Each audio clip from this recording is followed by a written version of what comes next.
past few days, I've spent time watching nearly every interview of Steve Jobs on YouTube.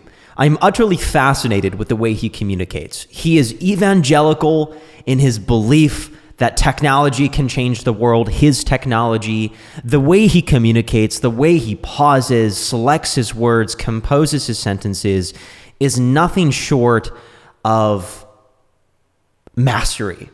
And I want to share what I've discovered, 4 behaviors of his communication style that I think we can learn from, and 4 communication styles that I am trying to assimilate into the way that I think through ideas and the way I speak. I want to be clear, although this video is going to be a puff piece for Steve, and it is going to champion a lot of the communication behaviors that he demonstrates, I do understand and I fully acknowledge that Steve Jobs had many faults. In fact, out of the 2 books that I've read on Steve Jobs, one thing has been very clear, and that is that his public persona, the part of Steve that we see on camera, on TV appearances, speaking to audiences, announcing tech product releases, was a part of himself that he was able to turn on and off just as quickly. The charisma that we see in Steve Jobs was a part of him that was very intentional, it was very calculated, and it was very strategic, and it was not representative of the Steve that a lot of his employees had gotten to know. Bearing that in mind, I do want to cover 4 behaviors of Steve that I think are incredibly effective in being a speaker that is worth studying. The first is his presence. What do I mean by presence? I mean that if you watch any number of interviews of Steve, he's very relaxed.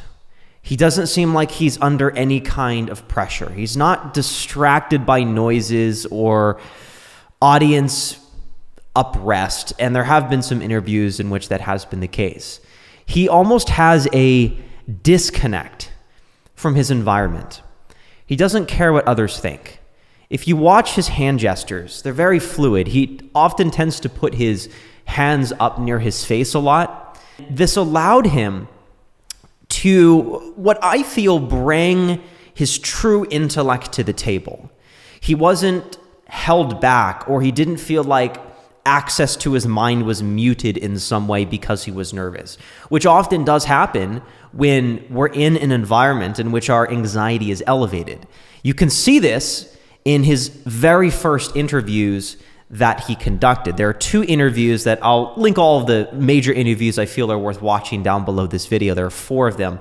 But a few of his first interviews, his first TV appearance, was characterized by him being extremely nervous. In fact, he even said, "Where's the bathroom in case I need to throw up?" Tell me where the restroom is too, because I'm deathly ill actually and ready to throw up at any moment.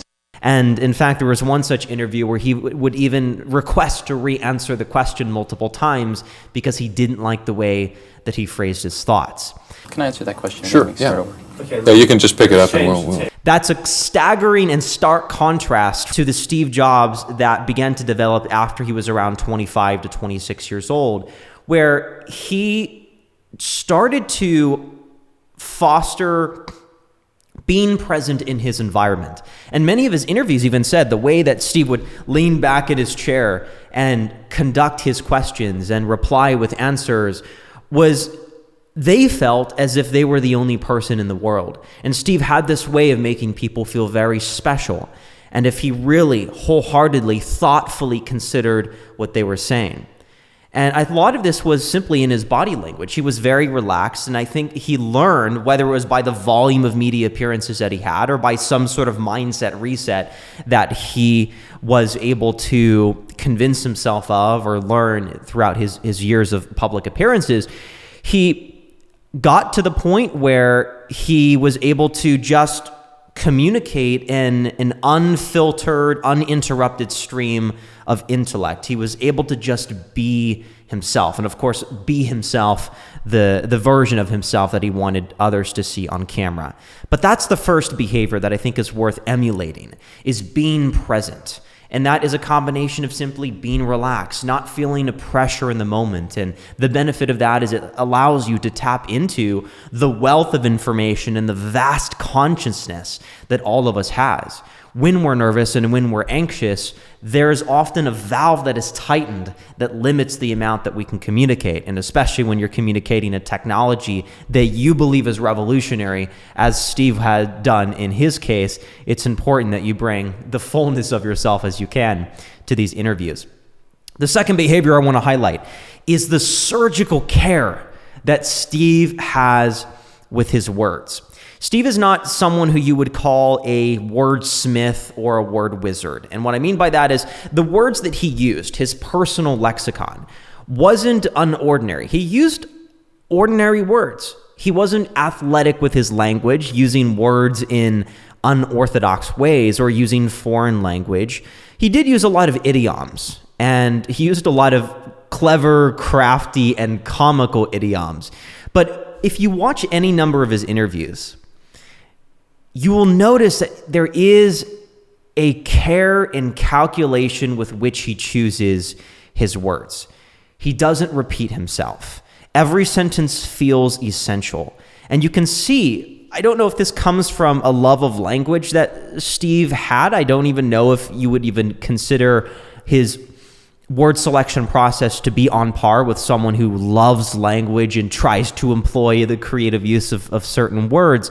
But you could discern in the way that he spoke a weight that he associated with the words. He didn't overuse words or overwork certain phrases. If he used the word good or the word great, one of his favorite words was remarkable. You know, that's a remarkable way of saying things. He also loved using the word revolutionary. And there's a whole lexicon that I might show and share in another video, which I found the most common words and phrases that Steve would use in his videos. But he had a care with which he selected words. He thoughtfully considered questions, and he also thoughtfully composed answers in his mind. We'll talk about some of the frameworks that he uses to answer questions a little bit later. But having that surgical care with words and being intentional with what you say, I do not think can be overstated enough. One of the ways in which he did this, and I'll keep this point very brief because I know this is the common observation that people make about Steve Jobs, was his pausing. The longest he ever paused in an interview, at least from the interviews of which I've analyzed on YouTube, was 2 minutes and 12 seconds. And this is when he was asked a question by a student. He paced back and forth. He let the tension, the anticipation of his answer build. I don't know if that was strategic or he simply gave himself more time than he needed to compose a thoughtful answer in his mind. But he would allow himself this thinking time to gather his thoughts. And I don't know if he was just trying to find an answer or he was mapping out an entire 5 minutes of a response. The third behavior I want to share that has helped Steve become an effective and efficient communicator is using interpretive frameworks. What is an interpretive framework? An interpretive framework is a lens or a filter through which you speak to help people understand something that can be complicated or complex. One of the themes you'll notice in Steve's answers is that they can be understood by almost anyone, even those that are not technically proficient in understanding computers or the trend lines within the computer revolution in that industry, that market. Steve understood that simplicity was key. And simplicity was the key to unlocking interest in his investors, in his audience, and in the people that he was interviewing. And he used interpretive frameworks. Interpretive frameworks, I'll give you two examples. If you watch interviews of Steve on YouTube, you'll find a lot of common studies and anecdotes that he references. Not anecdotes from his own personal life, some of them are, but specific examples that he uses, almost extended metaphors, but not quite a metaphor. But one of these extended metaphors or interpretive frameworks that Steve used was a Scientific American article that was a study that measured, I believe it was the efficiency, the energy expenditure of various animals in the animal kingdom. And Steve would always have this same line in which he would say, and they found that the condor was the most efficient animal, and mankind, as the crown of creation, was down at the very bottom. And the condor won, came in at the top of the list, surpassed everything else. And humans came in about a third of the way down the list, which was not such a great showing for the crown of creation. And he always talked about how there was this one scientist who measured the efficiency, the energy expenditure of man on a bicycle, and found that that massively outperformed any animal in this hierarchy, at least those that were measured in this study. And he used this example to suggest that mankind has this unique ability to create tools that can amplify these innate characteristics. And the computer was just that. The computer was a bicycle for the mind, because the bicycle was the difference between mankind being ranked at the very bottom in this energy expenditure list and then massively outperforming all of the animals. That example, the bicycle for the mind, there's articles written on this, and it's a key talking point in a lot of the books written on jobs. This specific interpretive framework for showing what tool and purpose the computer could play for people being an amplifying characteristic. This example I found was used in 7 different interviews, and I'm sure there's some that I've missed. I watched what I believe are all of the interviews on YouTube, but I'm sure that there are some that slipped past my search keywords. But this idea of using these interpretive frameworks is something that was almost scripted. And when I say scripted, I mean Steve always explained it in the same way. And I believe he did so because he considered it probably very effective at communicating the idea that he wished to supplant in the audience's mind or convince the world of. But I also think it's important because it was a way for him to create shared understanding in the minds of his listener, using terms, using ideas, visuals that they were familiar with, that they could sort of analogize to what he was attempting to build and pioneer in the computer industry.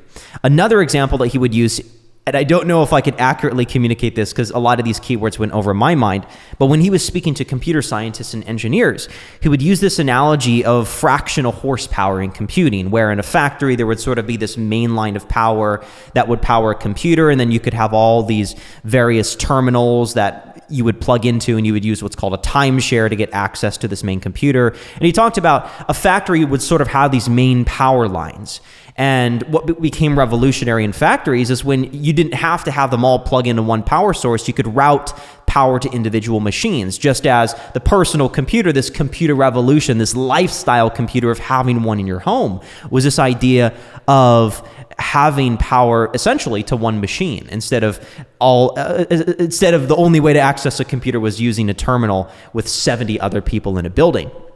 And this was an example that, once again, similar to the bicycle for the mind anecdote, would surface in multiple different interviews. And this allowed Steve to distill anything that might have been remotely complex or challenging to understand into something that was digestible for his listener. And I don't know if there were better examples that were more effective than both of these, but these were his 2 most popular out of 7 that I noted repeated multiple times in interviews.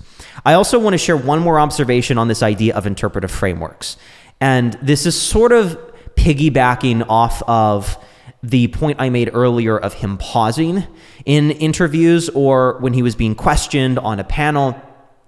If he didn't give an answer straight away, he would, 1, pause, but 2, he would start with sort of a broad history and a recounting of the timeline of whatever he was asked about. For example, I'm trying to think of one example here. I didn't write one down, but when Steve was asked about education, he talked about, for roughly a minute, the history of education in the United States and the purpose of education. He would say something like, we send children to school for them to improve their intellect, to think, and to be able to effectively shape the world for the better. He would start with a lot of these general ideas. And it's my theory that if he did not have an intelligent answer that he could provide in the moment, and he always strove to provide an intelligent answer. This was characteristic in his early interviews where he wanted to keep redoing the answers. And you can see these behind the scenes of some of these taped interviews, nothing that was live, but these taped interviews, he would say, "Can you ask me the question again? I want to give a better answer."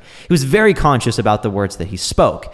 And bearing in mind that he wanted to give an intelligent answer, it's my theory that this sort of broad chronology of recounting education or computing would give him this scattershot of information, different keywords, different potential pathways in his answer that he could pursue and latch onto that would give him a springboard for an intelligent answer. I'm not saying his ideas or his thoughts are without order. I'm simply saying I think Steve was a remarkable actor in making it seem like his answer was very thoughtful, when in reality, when he would answer quickly or when he would often pause, I think a lot of the time he was hunting for something that could be insightful. And perhaps when he wasn't able to find that in the moment, he would start very broad. And this was a very logical way, I think, of giving yourself an opportunity to speak intelligently. He would simply start relaying his default thought process and what he thought about education. And without overthinking it too much, this allowed him opportunities to pursue different pathways. And I think one of the other advantages of this as well is it allows you to arrive at a shared understanding with your viewer or with your listener, where you are able to bring them along on this journey, on this narrative that you're creating about education or computing or the telephone industry, whatever it is. And it allows you to sort of start at the beginning and then arrive at perhaps a greater point with the understanding that your listener has been tracking you all of this, all the while. And the simplicity to this unique kind of interpretive framework also brings up another key behavior of Steve. And this is the fourth aspect of his communication I want to address, and that is his remarkable ability to tell a story. Whenever Steve was asked a question, even a question that could justify a technical answer, he would never use technical, clinical, MBA jargon describing his products. Steve had the unique ability to captivate an audience and convince them that what he was working on was revolutionary. I mentioned that was one of his favorite words. But even more tangible was his ability to convince others that what he had could change their lives and improve their lives for the better. And he understood this to be accomplished through storytelling. I want to read you one quote from Steve. He said, "The most powerful person in the world is the storyteller. For the storyteller sets the vision, values, and agenda of an entire generation that is to come." I want to give you one example that shows how passionate Steve was about storytelling, not just in his business strategy, but strictly speaking on his personal communication. There was one interview that I think is perhaps the most valuable interview to watch that I think gives you insight into the mind of Steve Jobs, because you can find him absolutely passing with flying colors on all four of the points we're talking about in this video. But I want you to pay attention to this following clip. He's asked a question about software, and instead of taking the question at face value, he decides to reply with a story. What trends does it respond to? That's the real gem. I'll tell you an interesting story. When I was at Apple, a few of my... What's remarkable about the way that Steve would harness storytelling is, as you saw in that example, he wasn't afraid to reinterpret the question to fit his narrative. And the same could be true with the questions he was asked in interviews, as with his understanding of the world and the way that he was revolutionizing the computer industry. He had a narrative. There was a chronological sequence of events that sort of culminated to this grand moment where Steve was the hero, the revolutionary, the visionary that was changing the outcome of humanity, easing humanity into this new era of technology. And he was really diligent about using this story lens as a way of captivating the hearts, the minds, and the wallets of humanity. I want to share some of the narrative vehicles that he used in his storytelling. He had a very simple formula: setup, conflict, and resolution. Specifically in his interviews, he always began with a setup, and the setup is where he would introduce the actors. He would set the scene. He would recount the backstory of education or the computing industry. And then this would lead to some kind of culminating moment, a moment of conflict, and that could be the current state of market affairs or a competitive dynamic between him and another company. If you watch some of his announcement speeches for product releases, he would always talk about his conflict with IBM, how IBM is always chasing the end of whatever companies seem to be ahead of them, always technically leaping ahead and leapfrogging IBM.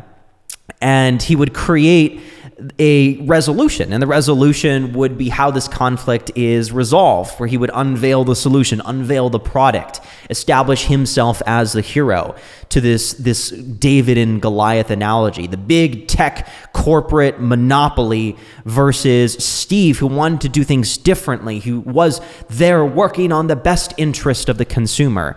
And whether or not you agree with this approach, he was very masterful in how he always followed this formula: the setup, the conflict, and the resolution. And they weren't so discernible in the way that he would structure his stories, but if you dissected his sentences, you could see where he would be making these shifts. And when answering a question, this would allow him to revert to this very familiar formula that, again, wasn't a template. It's not a script or a framework that, once again, can be easily spotted. But it allowed Steve to have this very deep, profound, and mystical, magical way of delivering his answers. It wasn't just a scattershot of information. There was a story behind it. There was a narrative behind what he delivered. And once again, that is true with the way that he conducted himself in his presentations, in his speeches, in his commencement addresses, and how he chronicled his life, but also how he marketed his products and the world that he envisioned for humanity that would be arrived at and achieved through the mass adoption of his technology. All of these four techniques, of course, is the accumulation of hours, years, decades of Steve evolving in how he communicated as an individual and as a tech leader. In fact, one of the books that I read, Creative Selection by Ken Konicita, tells a story of how one of Steve's presentations at Macworld in 2003, he practiced over 200 times. These presentations that have 40, 50 million views on YouTube, such as the announcement of the iPhone in 2007, these are presentations that Steve rehearsed hundreds of times. And I don't think people realize the amount of communication practice that, number one, we know of, but number two, that probably went into his on-camera media persona. The Steve that we know today is the cumulative effect of years that Steve studied understanding language, understanding how to tell a story, and that story passion was realized in his purchasing of Pixar from George Lucas, in wanting to pursue storytelling because he understood it to be immensely powerful. I'm going to end my thoughts and analysis there. I hope there was something you could have digested from this video. Thank you so much for watching. And if there's any observations you have on Steve Jobs, anything that you feel is worth highlighting that perhaps I missed, leave a comment down below.